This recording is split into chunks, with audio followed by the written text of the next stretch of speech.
Every story from Shortwave NPR Science Podcast starts with a question. Like, why do we have nightmares? How does AI affect my energy bill? At NPR, we are here for your right to be curious about the world around you. Follow Shortwave wherever you get your podcasts, because the more you ask, the more interesting the world gets. This is Planet Money from NPR.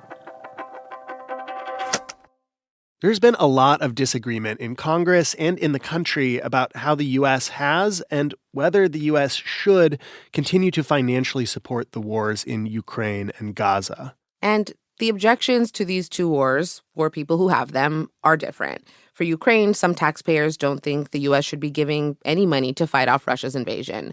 For Gaza, some taxpayers have concerns about how they might be funding weapons that have been used to kill civilians. They're saying that more than 30,000 people have been killed, that hundreds of thousands are facing starvation, and they want to know how their tax dollars contribute to all of this.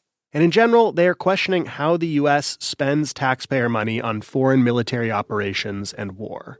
So that is what we're going to look at today.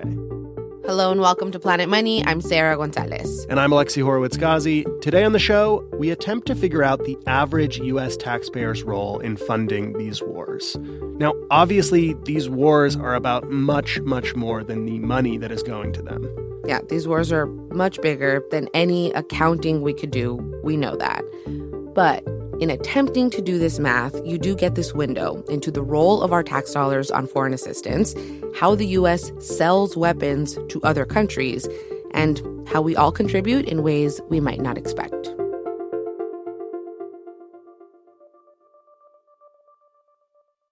Support for this podcast and for Planet Money Summer School comes from Capital One. With no fees or minimums on checking accounts, it's no wonder the Capital One bank guy is passionate about banking with Capital One. If he were here, he wouldn't just tell you about no fees or minimums. He'd also talk about how Capital One cafes are open 7 days a week to handle your banking needs. It's pretty much all he talks about, in a good way. What's in your wallet? Terms apply. See CapitalOne.com/bank. Capital One N.A., member FDIC. This message comes from Capella University. That spark you feel? That's your drive for more. Capella University's FlexPath learning format lets you earn your degree at your pace without putting life on pause. Learn more at capella.edu. Okay, to figure out how much individual taxpayers are contributing to Ukraine and Israel for these wars, we have to start with how much money the U.S. is sending to these countries as a whole, which gets complicated because the money that the U.S. sends to other countries goes out under many different categories of foreign assistance. Foreign assistance is your biggest, most broad description of how we're sending money to other countries. This is Allison McManus. She manages the National Security and International Policy Department at the Center for American Progress. It's a nonpartisan think tank, but they tend to advocate for progressive foreign policies. Now, within foreign assistance, you'd have security assistance, you'll have economic assistance, you could have humanitarian assistance. Allison and her team follow all of the U.S. money that goes to assisting Ukraine and Israel. Then we're also going to look at weapon sales. This is actually when we see weapons going out the door, if you will, which is right now, a pretty big topic of consideration, given that there are two wars that are going on right now, one in Ukraine and one in Gaza, and in both of which the U.S. has sold weapons that are being used in these conflicts. One form of assistance to other countries is foreign military financing, and that money is all about weapon sales.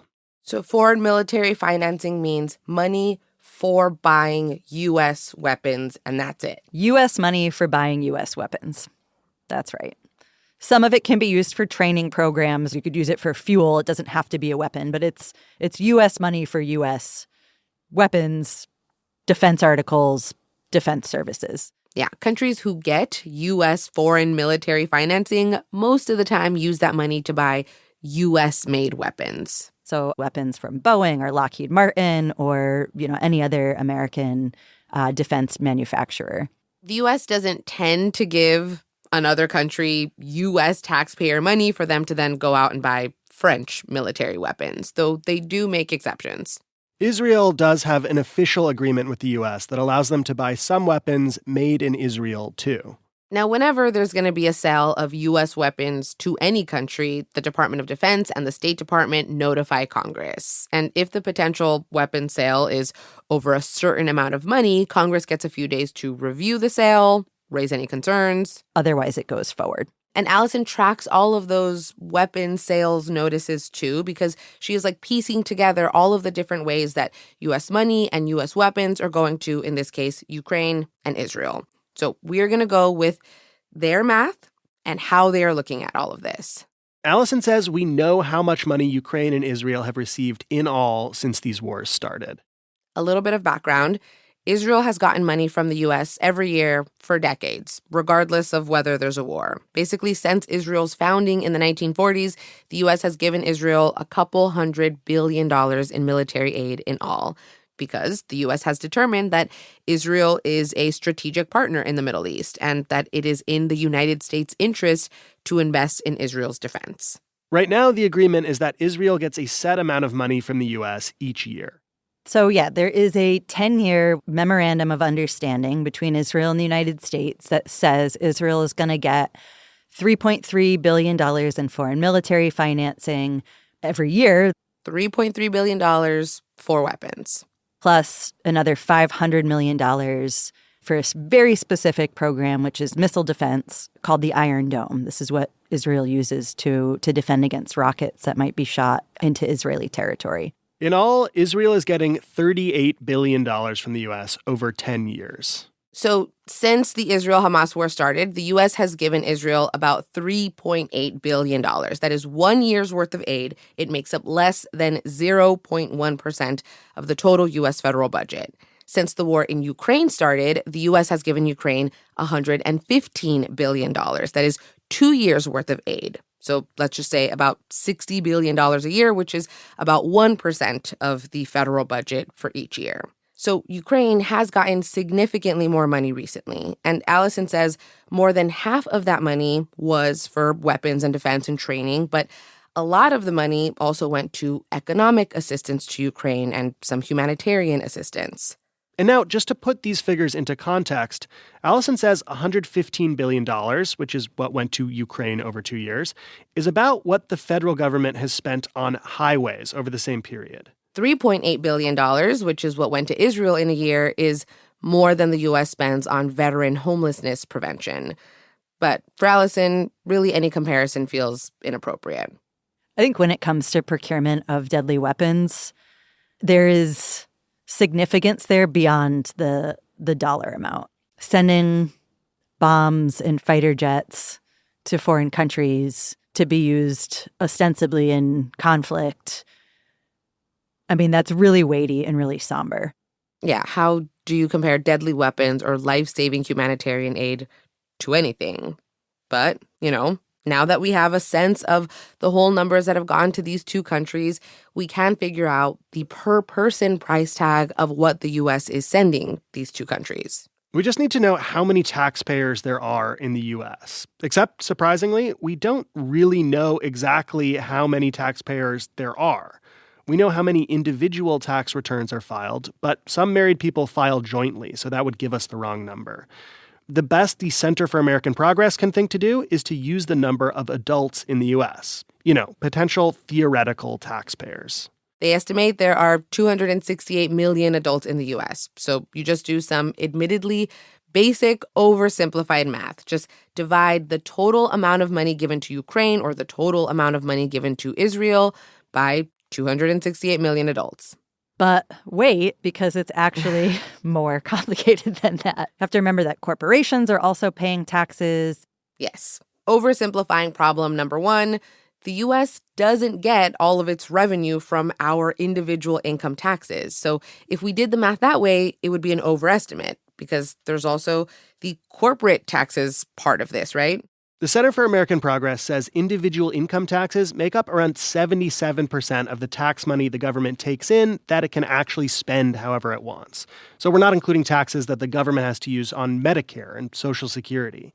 And what that means is if the U.S. sent $115 billion in aid to Ukraine, we'll say individual taxpayers may pay 77% of that. And then we'll divide that by the number of potential taxpayers. We get $330 over the past 2 years. So $165 per person each year. $165 per person per year for Ukraine. That is how much the average theoretical taxpayer contributed. If we apply that same logic to the assistance to Israel, now we're looking at $11.25 per adult. $11.25 for Israel. That is how much the average theoretical taxpayer has contributed since the war in Gaza started. But also because of that 10-year agreement, it's what the average taxpayer contributes to Israel every year. Now, of course, you could have paid much less than that, like if you're retired and you don't earn any income, or if you're a college student who doesn't make enough money. And if you're single with no kids making good money, you could have paid much more than that. So yes, this is oversimplified, but it is at least an attempt at figuring out the per-person contribution. So, I mean, are we, okay, did we do the math? Does that number feel satisfying or meaningful to you? No. The per-person price tag is not the best way to look at this. We can kind of fudge things to come up with a number, but even then, any number might feel really big or really small to somebody, depending on whether or not they think that it's justified to spend even a single penny in either of these conflicts. Yeah, it's just not really about the dollar value. It's about how you feel about your own money going to something that you might morally oppose. In fact, some taxpayers are considering not paying their taxes at all this year as a form of protest because they do not want to contribute to war spending. But even if you manage to withhold your income tax dollars, there are other ways that we are taxed that may still contribute to these wars. Like every time you buy tobacco or fuel or airline tickets, for example, there is a tax on that called an excise tax, which the government can also spend on war. But also, Allison says thinking about war spending just in terms of taxes and taxes only is another oversimplification. The numbers we came up with, the $165 per person and the $11.25 per person, aren't really real because they are based on this idea that everything we sent to Ukraine and everything we sent to Israel came from tax revenue. And that's just not the case. The revenue that goes in is not necessarily connected to how the government is actually budgeting. What we're paying in taxes just does not have to match what we spend. So that whole exercise is sort of irrelevant. It's irrelevant because of one big elephant in the room, which is deficit spending. We spend more than we bring in as a country. Yes.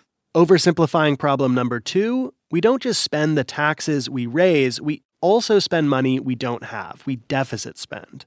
For example, when the U.S. gave that emergency aid to Ukraine, no one was looking at the coffers to see what money we had based on what we all pay in taxes. Yeah, no, the government just sent Ukraine whatever it wanted to send them. No one printed more money for it. No programs within the U.S. got cut to fund this. No one raised our taxes. We just increased our deficit. So we just borrowed more money and made our deficit a little bit bigger. Yes. We're borrowing more money into the future. And sure, you could say that we as taxpayers may feel the effects of borrowing more and growing the deficit. Borrowing money can come at a cost, like when we have to pay interest on all that borrowing. But it is incredibly hard to know right now what that will actually cost individual taxpayers. So if we didn't deficit spend, maybe then you could assign a dollar figure, like a per-person dollar figure, that actually did feel meaningful.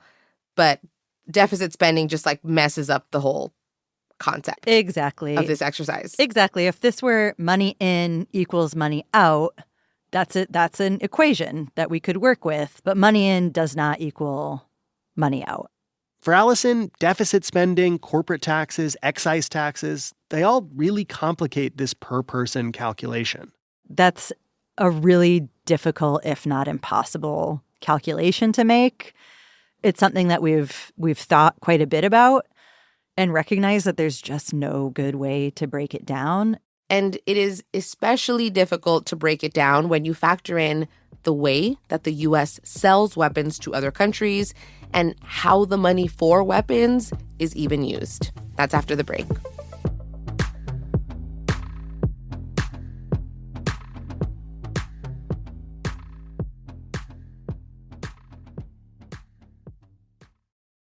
Support for this podcast and for Planet Money Summer School comes from Capital One. With no fees or minimums on checking accounts, it's no wonder the Capital One bank guy is passionate about banking with Capital One. If he were here, he wouldn't just tell you about no fees or minimums. He'd also talk about how Capital One cafes are open 7 days a week to handle your banking needs. It's pretty much all he talks about, in a good way. What's in your wallet? Terms apply. See CapitalOne.com/bank. Capital One N.A., member FDIC. This message comes from Ethos. It's easy to put off getting life insurance until something unexpected happens. That makes you realize your family needs you covered. Ethos makes it easy. It's 100% online. No medical exam, just a few health questions. Apply in minutes and get same-day coverage up to $3 million. Get your free quote today at ethos.com/money. That's ethos.com/money. Application times and rates may vary.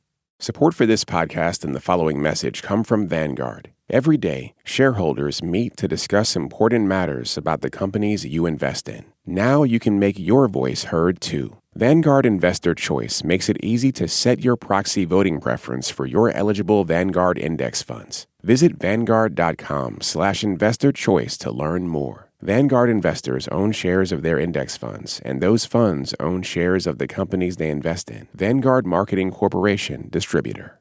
So the money that has gone to Israel and Ukraine has come from a mix of individual income taxes, corporate taxes, deficit spending. Now we are going to look at how the money for weapons in particular is actually spent. First, we're going to establish how a country buys weapons from the United States. Take Egypt. Egypt is usually the second largest receiver after Israel of U.S. money explicitly for buying weapons. The U.S. gave Egypt $1.2 billion for weapons last year. So let's say Egypt wants to buy F-35 fighter jets. So the F-35 is one of the most expensive, sophisticated fighter jets that the U.S. produces. It's produced by Lockheed Martin. Like how expensive? 100 to 110 million for one fighter jet? For one fighter jet. Let's say Egypt wanted to buy 20 of these fighter jets. That would cost like $2 billion, right? But the U.S. only gave Egypt $1.2 billion for weapons. So if the Department of Defense and State Department even decided that they wanted to sell this technology to Egypt, Egypt generally would have to make up the difference. Allison says one interesting thing to note about all of this is that when the U.S. gives any other country money for weapons, the U.S. doesn't actually hand over cash. The money is kept in a U.S. Federal Reserve bank account, and the U.S. just kind of deducts from it. And Allison says countries don't have to spend everything the U.S. gives them the year that they get it. A country could just sit on the money and use it at a later time, which is why if you try to draw a line between money that Congress appropriates for weapons for one country and how much money worth of weapons that country actually purchased that year, the math doesn't add up. That's why if we look at a $1.2 billion foreign military financing appropriation for Egypt or, the $3.3 billion foreign military financing for Israel, when we're looking at the sales, it's not necessarily going to match up to, in that given year, we see Egypt spent $1.2 billion and Israel spent $3.3 billion. Egypt may end up buying weapons that go beyond the $1.2 billion and it's going to make up some of that difference. Or they could spend less than that in a given year and then spend more the following year. And by the way, the U.S. isn't just selling weapons to countries that it appropriates weapons money to. The U.S. sells weapons to a lot of different countries. The government is pretty protective about what kinds of military technology it allows other countries to have. But, if Saudi Arabia or India or Canada wants to buy military weapons from the U.S., the government will sell to them too. Allison says most of the weapons manufactured in the U.S. are for the U.S. military, but that weapons manufacturers are definitely lobbying and competing for those foreign weapons contracts, too. And one of the reasons the U.S. chooses to sell weapons to other countries is this. If one country wants to attack another country, but that country has sophisticated U.S. military weapons, maybe they don't get attacked. For the U.S., selling weapons to other countries is part of a global security and defense strategy. The idea is that it can deter wars and maybe prevent the U.S. from sending U.S. soldiers to those wars. When the U.S. was sending emergency weapons to Ukraine, for example, it was actually depleting its own weapons stockpile. So the Department of Defense was at the same time getting more money to replenish its weapons stockpile. Now, getting back to figuring out how much money is actually flowing from the U.S. to Ukraine and Israel, there is one final exception to this system that Allison says changes the calculation. It has to do with these two special arrangements that Israel has with the U.S. for buying weapons. For basically every country in the world, if they get $1 billion from the United States to buy weapons, it is truly just $1 billion. What's different with Israel is that for Israel, if they're getting $3.3 billion, they'll have that $3.3 billion plus whatever interest is earned. The money the U.S. appropriates for Israel is different because the money goes into an interest-bearing account with the U.S. Federal Reserve Bank. So Israel can earn interest on its foreign military financing. Why? What's the history or backstory there?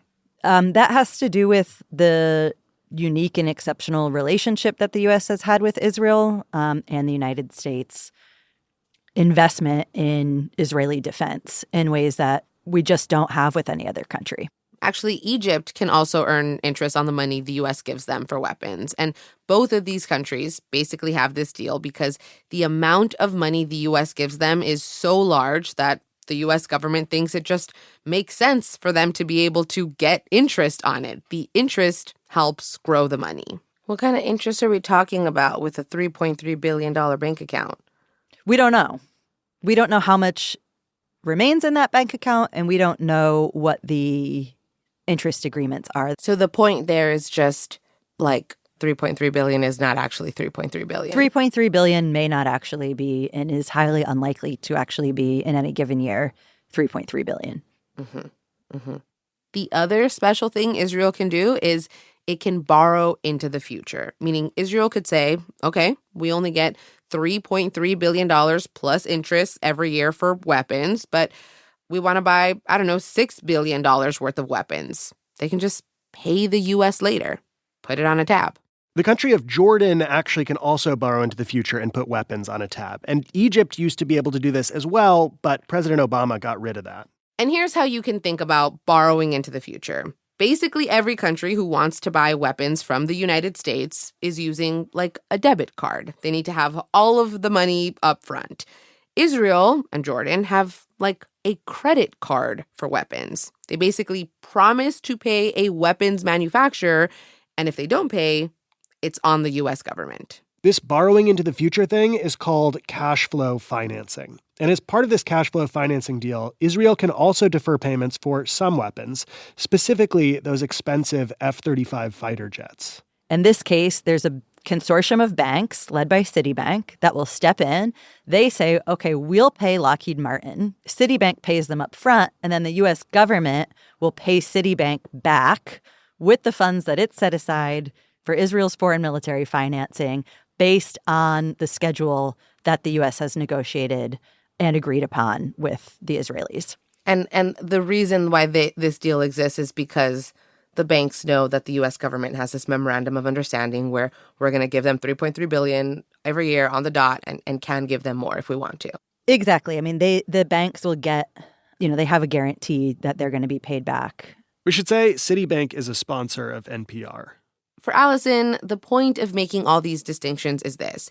Because Israel accrues interest and because Israel can borrow money for weapons, it is just inaccurate to say that only $3.3 billion worth of weapons is going to Israel each year, which means that the per-person contribution to Israel is likely just not $11.25 a year. Right now, Congress is debating a new round of assistance to Ukraine and Israel. The Senate already approved a package. An additional $14 billion would go to Israel. $9 billion would go to humanitarian assistance to Ukraine, Gaza, the West Bank, and other populations caught in conflict zones. And an additional $60 billion is for Ukraine. But actually, $20 billion of the Ukraine money is for replenishing the United States weapons stockpile. The House has yet to schedule a vote on this aid package. We did a lot of research for this episode. You can check out our episode notes for links to some of the reports. We also spoke to so many people for this episode, like Mira Resnick at the State Department. So thank you to her. On the next Planet Money, how one Missouri lawyer took on one of the most powerful professional organizations in the country, the National Association of Realtors. When I started looking into it, I thought, wait a minute, they're the largest lobbyist in the country, bigger than Big Pharma, bigger than the Chamber of Commerce, than the NRA, than all of these organizations? And the answer is yes. We've got the behind-the-scenes story of the giant lawsuit that could transform how houses are bought and sold in America.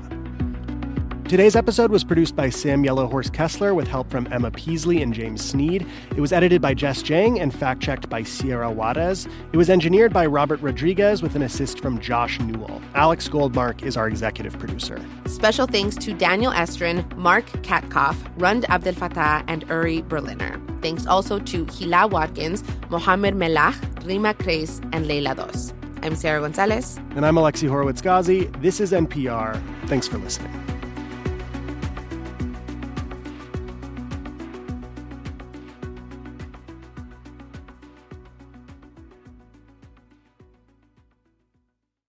This message comes from Mint Mobile. If you're tired of spending hundreds on big wireless bills, bogus fees, and free perks, Mint Mobile is for you. Shop plans at mintmobile.com/switch. Taxes and fees extra. See Mint Mobile for details.